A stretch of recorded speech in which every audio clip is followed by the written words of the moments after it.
میں یہ قربانی چلی، ان کے دو بیٹے تھے، ایک کا نام حابیل تھا اور دوسرے کا نام قابیل تھا۔ اور جو بیٹا حابیل تھا وہ بڑا نیک اور پرہیزگار تھا اور حلال رزق حاصل کیا کرتا تھا، اور جو حضرت آدم علیہ السلام کا بیٹا قابیل تھا وہ کھیتی باڑی کے کاموں میں مگن رہتا تھا اور حلال حرام کی بھی تمیز فرق نہیں کرتا تھا اور پرہیزگار اور متقی بھی نہیں تھا۔ اس دور میں جو قربانی دینے کا انداز ہوتا تھا کہ ایک میدان ہوتا تھا، وہاں پر جا کر جس چیز کی بھی قربانی دینی ہوتی تھی، چاہے وہ جانور ہو، چاہے وہ غلہ ہو، چاہے کوئی بھی ایسی چیز ہو، اس کو جا کر وہاں پر رکھ دیا جاتا تھا۔ آسمان سے بجلی آتی، بجلی آ کر اسے جلا کر راکھ کر دیتی۔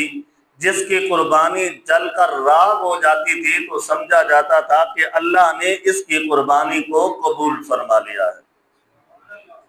اللہ نے اس کی قربانی کو قبول فرما لیا ہے۔ وہ آگ آ کر اسے جلایا کرتی تھی۔ اسی منظر کو میرے رب نے بھی لا ریب اور بے کتاب میں ارشاد فرمایا، وَاتْلُ عَلَيْهِمْ نَبَأَ بَنِي آدَمَ بِالْحَقِّ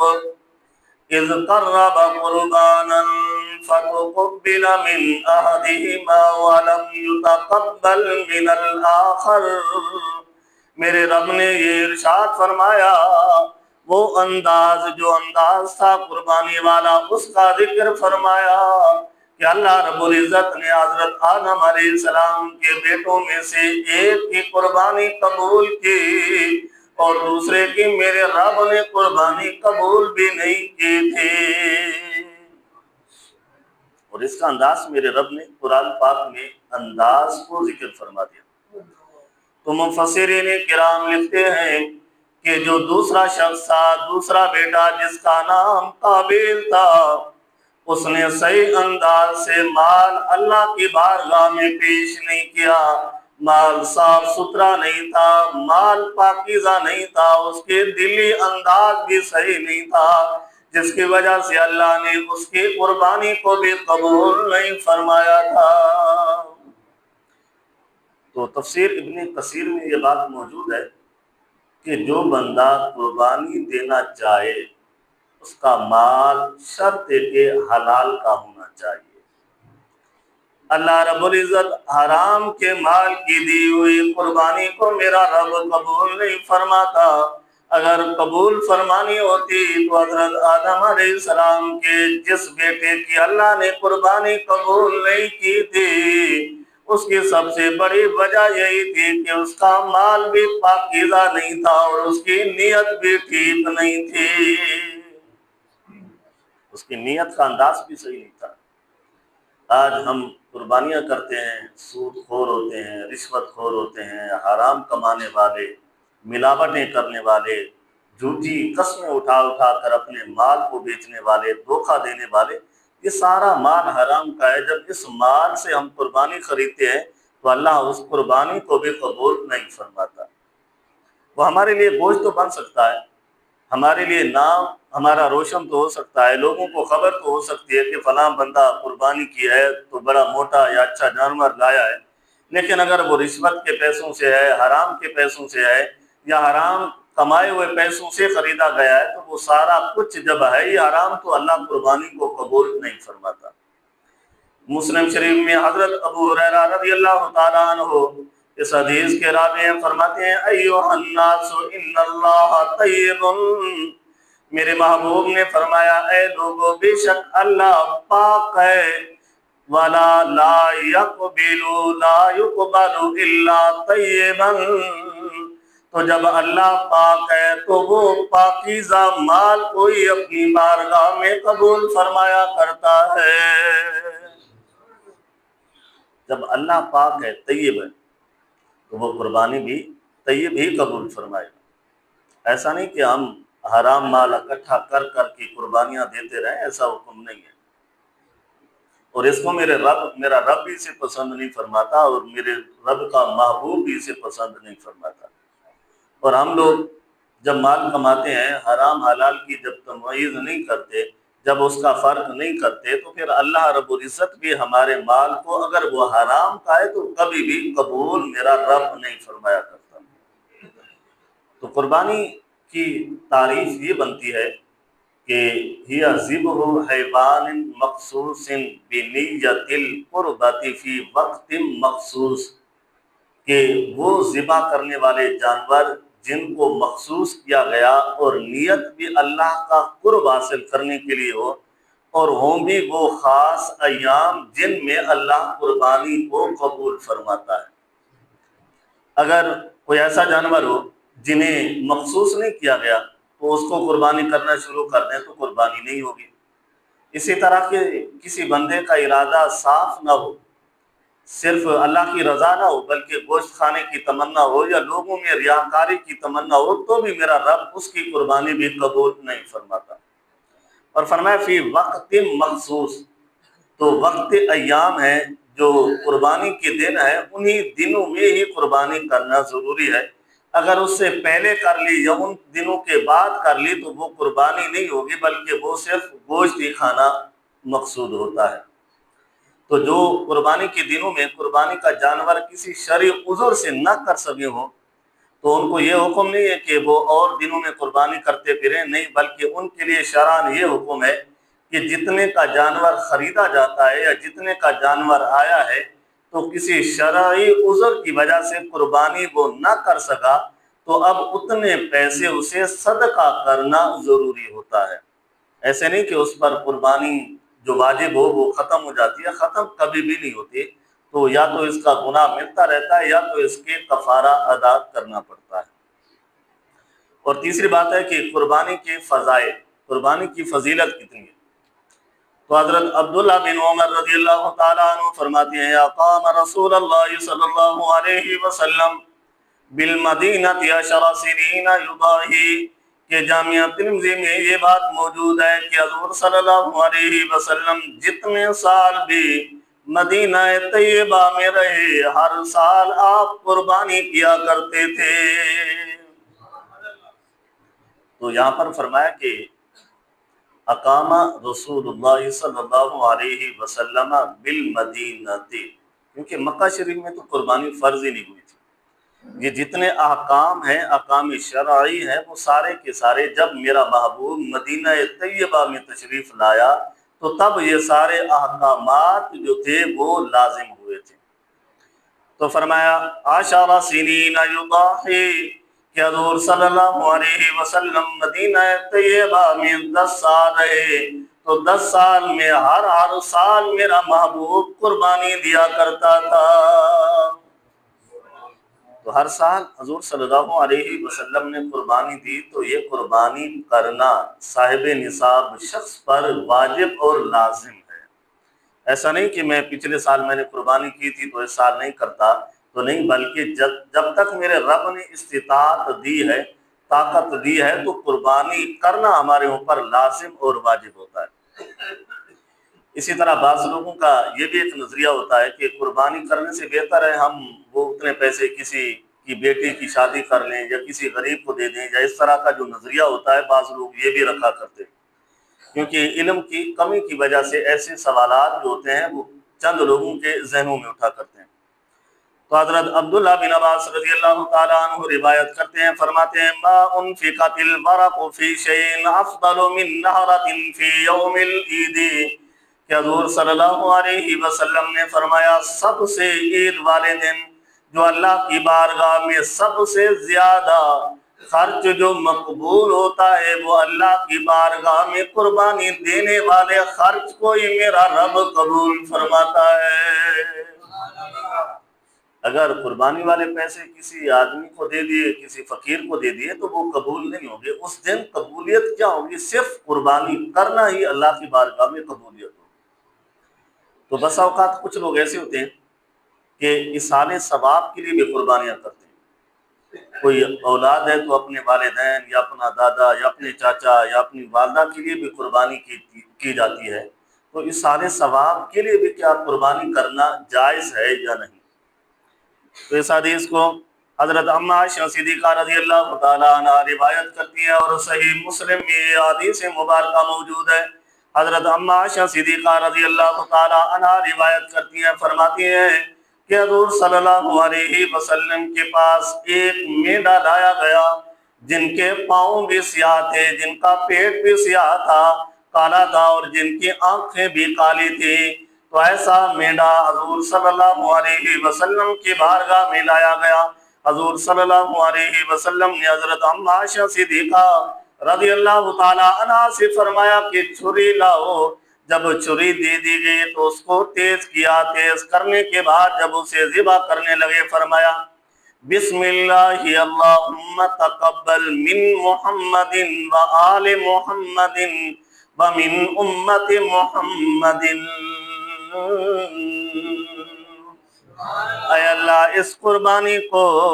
مجھ محمد سے بھی قبول فرما، میری آل کی طرف سے بھی اسے قبول فرما، اور میری امت کی طرف سے بھی اسے قبول فرما لے۔ اب اس کو صرف میری وجہ سے نہیں، صرف میرے لیے قبول نہیں فرمانا، اے اللہ اس کو میری طرف سے بھی، میری آل کی طرف سے بھی، اور میری امت کی طرف سے بھی اس قربانی کو قبول فرما لے۔ اور اسی طرح سے حضرت علی المرتضیٰ شیر خدا رضی اللہ تعالیٰ عنہ، یہ روایت جامع ترمذی میں موجود ہے، احادیث مبارکہ کی بڑی کتاب ہے۔ وہاں پر حضرت علی المرتضیٰ شیر خدا رضی اللہ تعالیٰ عنہ 2 قربانیاں کیا کرتے تھے، 2 بکرے یا 2 مینڈے ذبح کرتے تھے۔ کسی نے سوال پوچھا کہ آپ 2 ذبح کیوں کرتے ہیں؟ تو حضرت علی المرتضیٰ شیر خدا رضی اللہ تعالیٰ عنہ نے جواب دیا کہ امرانی بھی یعنی النبی فلا عدہ عبدا، کہ مجھے میرے محبوب نے حکم دیا کہ ایک قربانی تو اپنی طرف سے کیا کر، اور دوسری قربانی جب تک تو زندہ رہے میرے طرف سے بھی کیا کر۔ تو مجھے میرے محبوب نے حکم دیا ہے جب تک میری زندگی باقی ہے اپنے نام کی بھی قربانی کرتا رہوں گا، اور اپنے محبوب کے نام کی بھی قربانی کرتا رہوں گا۔ اب اصال ثواب کے لیے اگر کوئی قربانی کرنا چاہے تو یہ جائز ہے، کیونکہ حضور صلی اللہ علیہ وسلم اور حضرت علی المرتضیٰ شیر خدا رضی اللہ تعالیٰ عنہ بھی اصال ثواب کے لیے قربانی کا حصہ مختص فرمایا کرتے تھے۔ لیکن یہ حکم لازمی نہیں ہے، یہ حکم استحبابی ہے، مستحب ہے۔ اگر کوئی شخص خود صاحب استطاعت ہو، خود اس پر قربانی واجب ہو، اور وہ قربانی اپنے والد کی طرف سے کر دے تو والد کی طرف سے تو ادا ہو جائے گی، اسے تو ثواب پہنچے گا۔ اگر والدہ کی طرف سے کرتا ہے تو بھی اسے ثواب پہنچے گا، لیکن جس بندے پر قربانی خود لازم واجب تھی اس کا واجب ابھی ادا نہیں ہوا جب تک وہ اپنی طرف سے قربانی نہیں کرے گا۔ جیسے ہم کوئی بکرا وغیرہ لے لیتے ہیں یا کوئی دمبا وغیرہ لے لیتے ہیں اور یہ تمنا کرتے ہیں کہ اس کا ثواب ہم نے اپنے والد کو یا والدہ کو کرنا ہے، اگر وہ قربانی اس بندے پر لازم ہے، واجب ہے، تو یہ اس قربانی کی اس نے نیت کی ہے اللہ کے ہاں کہ میرے والدین کو اس کا ثواب پہنچے، اس کو ثواب تو مل جاتا ہے، لیکن جس پر قربانی واجب ہے وہ تو ابھی رہ گیا، اس پر واجب ادا تب ہوگا جب اپنی طرف سے بھی وہ قربانی کرے گا۔ ایسے نہیں کہ اصال ثواب کی نیت کر دی جاتی ہے، ہاں اگر قربانی واجب نہیں ہے، صاحب استطاعت نہیں ہے، تو پھر اگر ہم کوئی قربانی کرنا چاہیں، اس کا ثواب کسی مرحومین کو دینا چاہیں، اپنے والدین کی طرف بھیجنا چاہیں تو وہ جائز ہوگا، لیکن اگر خود پر واجب ہے تو اس واجب کا ادا کرنا بھی ہمارے اوپر ضروری ہوگا۔ قربانی کے واجب ہونے کی چند شرائط ہیں کہ جو قربانی کر رہا ہو تو وہ اس کا مسلمان ہونا بھی ضروری ہے، مسلمان ہو، اور دوسرا یہ ہے کہ وہ آزاد ہو، تیسرا یہ ہے کہ صاحب نصاب ہو، نصاب تک اس کے پاس خرچ جو ہو وہ موجود ہو، اور چوتھا یہ ہے کہ وہ مسافر نہ ہو بلکہ وہ مقیم ہو، مسافر پر بھی قربانی واجب نہیں ہوا کرتی۔ تو صاحب نصاب ہونے میں حضرت ابو ہریرہ رضی اللہ تعالیٰ عنہ کی روایت ہے کہ جو بندہ صاحب استطاعت ہو، اللہ نے اسے طاقت دی ہو، پھر بھی وہ قربانی نہ کرے تو اس پر میرے محبوب نے بڑی سخت قسم کی وعید فرمائی ہے۔ حضرت ابو ہریرہ رضی اللہ تعالیٰ عنہ اس حدیث کے راوی ہیں، فرماتے ہیں ان رسول اللہ صلی اللہ علیہ وسلم قال من كان له ساعة ولم يضيع فلا يقربن مصلانا، کہ میرے محبوب نے فرمایا کہ جو شخص استطاعت رکھتا ہو، قربانی کرنے کی طاقت رکھتا ہو، پھر بھی وہ قربانی نہ کرے تو وہ ہمارے عیدگاہوں کے قریب تک بھی وہ شخص نہ آئے۔ تو عید کے قریب آنے کی کوئی وجہ نہیں ہے، اصل میں یہ ہوتا ہے کہ وہاں پر اچھے خاصے لوگ جمع ہوتے ہیں، دعائیں مانگی جاتی ہیں، تو دعائیں جو ہوتی ہیں وہ قبولیت کی ایک گھڑی بن جاتی ہے۔ تو اس لیے میرے محبوب نے اس بندے کے لیے سخت وعید فرما دی جس کو اللہ نے مال اور دولت دی ہو پھر بھی وہ اللہ کی رضا کے لیے قربانی نہ کرے۔ تو قربانی کرنے کے لیے صاحب نصاب ہونا ضروری ہے۔ تو صاحب نصاب میں چاندی کی جو مقدار ہے 52.5 تولے چاندی یا 7.5 تولے سونے کا ہونا ضروری ہے۔ تو اس کو اگر گرام میں تبدیل کیا جائے تو 612.36 گرام چاندی ہونی چاہیے اور 87.48 گرام سونا ہونا چاہیے۔ تو فی زمانہ اتنا سونا چاندی تو ہم گھر میں رکھا ہی کرتے ہیں، تو سونا تو ہمارے پاس موجود ہوتا ہے، تو سونے کی قیمت تو زیادہ ہے، لیکن چاندی کی مقدار تک 52.5 تولے چاندی کی مقدار تک کسی کے پاس صاحب پیسے یا جائیداد یا حاجت اصلی والا سامان موجود ہے تو اس پر قربانی جو ہوتی ہے وہ لازم ہوا کرتی ہے۔ اگر 2026 کا نصاب دیکھا جائے تو 52.5 تولے چاندی کا جو نصاب بنتا ہے وہ تقریباً 4,45,000 کا نصاب بنتا ہے۔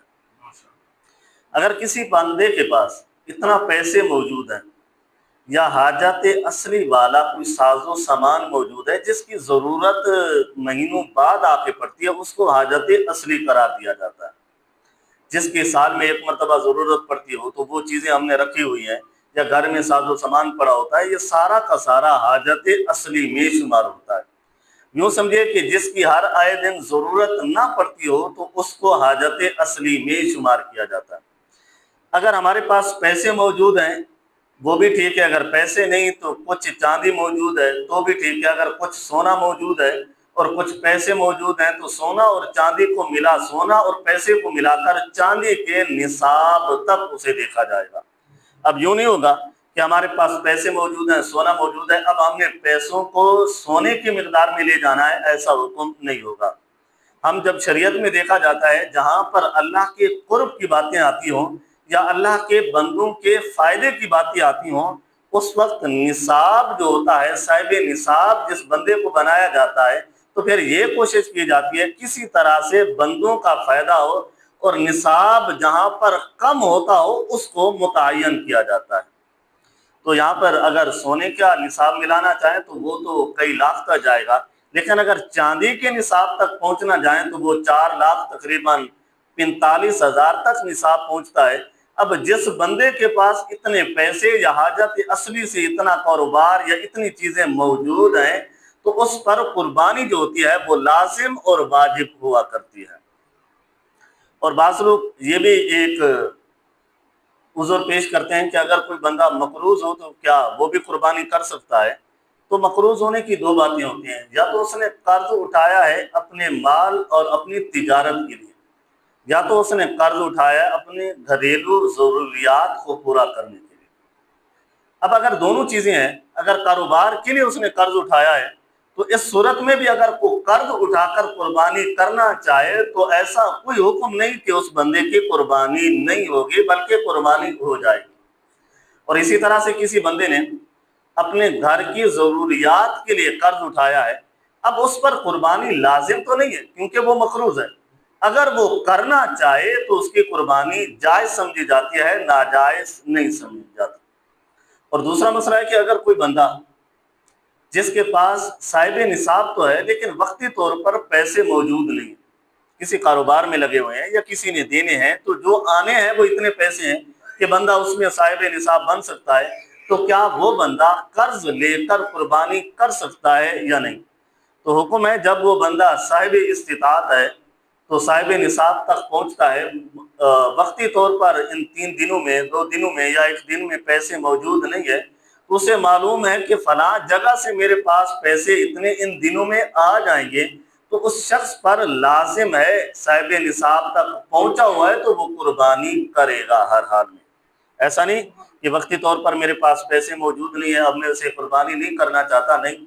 اگر اس کے پاس حاجت اصلی موجود ہے، سونا چاندی بھی موجود ہے، یا کاروبار کے لیے مشینیں، سارا کچھ چیزیں موجود ہیں، حاجت اصلی میں چیزیں موجود ہیں، تو لیکن کسی گردش کی وجہ سے اس کے پاس پیسے موجود نہیں ہے، تو قربانی کرنا اس پر لازم ہے، صاحب استطاعت ہے تو اس پر لازم ہے کہ وہ قرضہ اٹھائے گا اور اٹھا کر اس کی قربانی ضرور وہ بندہ ادا کرے گا۔ تو اسی طرح سے قربانی کے جو جانور ہیں، ان جانوروں میں سے 5 قسم کے یا 6 قسم جو قرآن پاک میں جو ذکر ہے، وہ 8 قسم کے جانوروں کا ذکر آتا ہے۔ تو اونٹ ہو تو نر مادہ دونوں شمار کیے جاتے ہیں، اسی طرح گائے ہو تو نر مادہ دونوں شمار کیے جاتے ہیں، اسی طرح بکری ہو تو نر مادہ دونوں شمار کیے جاتے ہیں، اسی طرح دمبا یا بھیڑ ہو تو نر مادہ دونوں شمار کیے جاتے ہیں۔ تو اونٹ کی جو نظام ہے وہ یہ ہے کہ 5 سال اس کی عمر کا ہونا ضروری ہے، ایک دن بھی اگر کم ہے تو اس اونٹ کی قربانی جائز نہیں سمجھی جاتی۔ اسی طرح سے اگر گائے ہے تو گائے کی قربانی کے لیے 2 سال کا ہونا لازم ہے، اگر 2 سال سے ایک دن بھی کم ہے تو اس کی قربانی جائز نہیں، اگر اس سے زیادہ ہے تو اس کی قربانی جائز سمجھی جاتی ہے۔ اسی طرح سے اگر بکرا ہے یا بکری ہے تو اس کے لیے 1 سال کا ہونا ضروری ہے، 1 سال سے کم ہے تو بھی ان کی قربانی جائز نہیں سمجھی جاتی۔ اور دمبا اور بھیڑ ہے، اس کے لیے 1 سال ہونا ضروری ہے، اور بسا اوقات اگر کوئی بندہ ہے تو اس کے لیے 6 ماہ کی بھی اجازت دی جاتی ہے۔ اجازت تب ہے جب وہ دمبا یا بھیڑ اتنا موٹا تازہ ہو کہ وہ سال کے دمبے کے برابر کھڑا کر دیا جائے تو دونوں میں کوئی فرق نظر نہ آئے۔ اگر ہے وہ 6 ماہ کا یا 7 ماہ کا، تب بھی اس کی قربانی صحیح اور جائز سمجھی جاتی ہے۔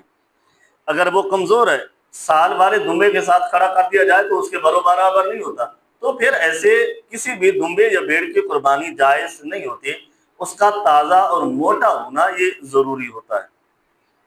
اور دوسرا جو گائے ہے، جو بھینس وغیرہ ہوتی ہیں، ان کو گائے کے حکم میں شامل کیا جاتا ہے، ان کو گائے سے الگ نہیں کیا جاتا۔ اگر آپ کسی بھی کتاب کو دیکھ لیا جائے تو حضرت امام حسن بصری رحمۃ اللہ علیہ، ان سے سوال ہوا کہ بھینس کو کس حکم پر لے جائیں گے،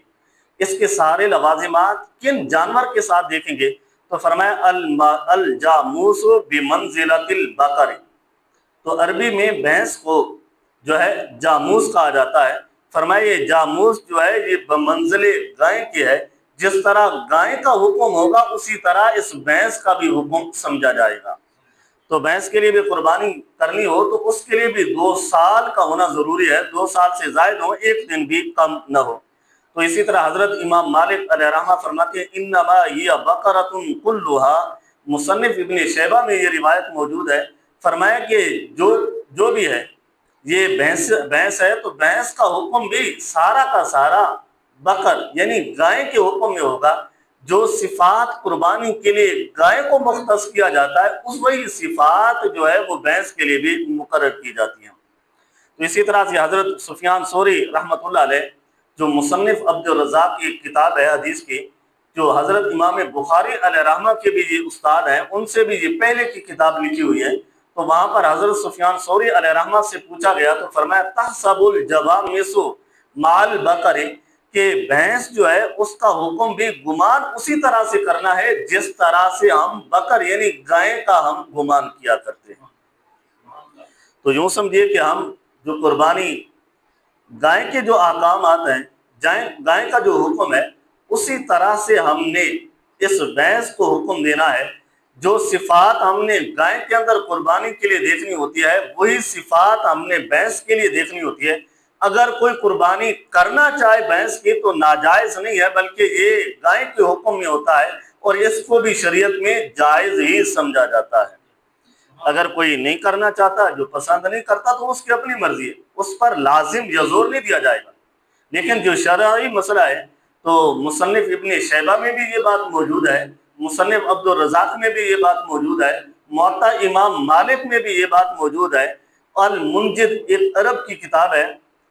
جس کو ڈکشنری کہا جاتا ہے، جہاں پر کوئی معنی دیکھنی ہو تو اس کتاب کو اٹھایا جاتا ہے، تو وہاں پر الجاموس جو بھینس کے لیے لفظ استعمال ہوا ہے، فرمایا یہی بکر کے لیے بھی استعمال ہوا۔ بقرہ عربی میں گائے کو کہا جاتا ہے، تو جو حکم شریعت گائے پر لگاتی ہے وہی حکم شریعت جاموس یعنی اس بھینس کے لیے بھی مقرر فرمائے گی۔